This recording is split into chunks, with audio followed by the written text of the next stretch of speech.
भाजपाचे केंद्रीय मंत्री नारायण राणे यांनी शंकराचार्य यांच्या विरोधात काँग्रेस जो आहे तो आता आक्रमक झाला आहे। छत्रपती संभाजीनगरच्या क्रांती चौकामध्ये त्यांचे आंदोलन चालू आहे। माझ्यासोबत काही आंदोलक आहे, काय सांगाल?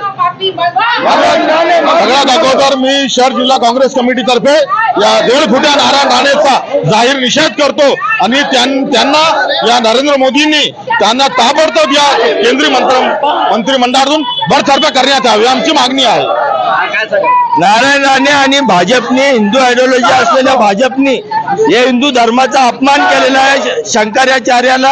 शंकराचार्याचं काय योगदान म्हणून त्यांनी हिनवलं आणि हिंदू धर्माचा अपमान केला। नारायण राणेला तात्काळ अटक करून मंत्रिमंडळातून बरखास्त करण्यात यावी अशी आम्ही औरंगाबाद जिल्हा काँग्रेस कमिटीतर्फे मागणी करतो। शंकराचार्यांचं हे पूर्ण आयुष्य समाजासाठी लागलंय। शंकराचार्याला उपाधी मिळाली आहे, त्यांनी संन्यास घेतलेला आहे।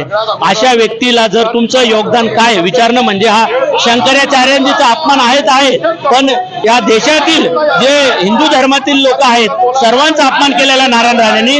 तर आम्ही अशी विनंती करतो की नरेंद्र मोदींनी तात्काळ नारायण राणेंची मंत्रिपदावरून हकालपट्टी करावी जर त्यांना हिंदू धर्माचा मान सन्मान ते वाटत असेल तर, आणि त्यांना तात्काळ अटक करावी, त्यांना जेलमध्ये टाकावं। जर नारायण राणेला अटक नाही केली, जेलमध्ये नाही टाकलं तर आम्ही याच्यापेक्षा काँग्रेस कमिटी रस्त्यावर उतरून आंदोलन करू। आता बघितलं ठिकठिकाणी जे आहे ते आता काँग्रेस आक्रमक झाल्याचे पाहायला मिळत आहे।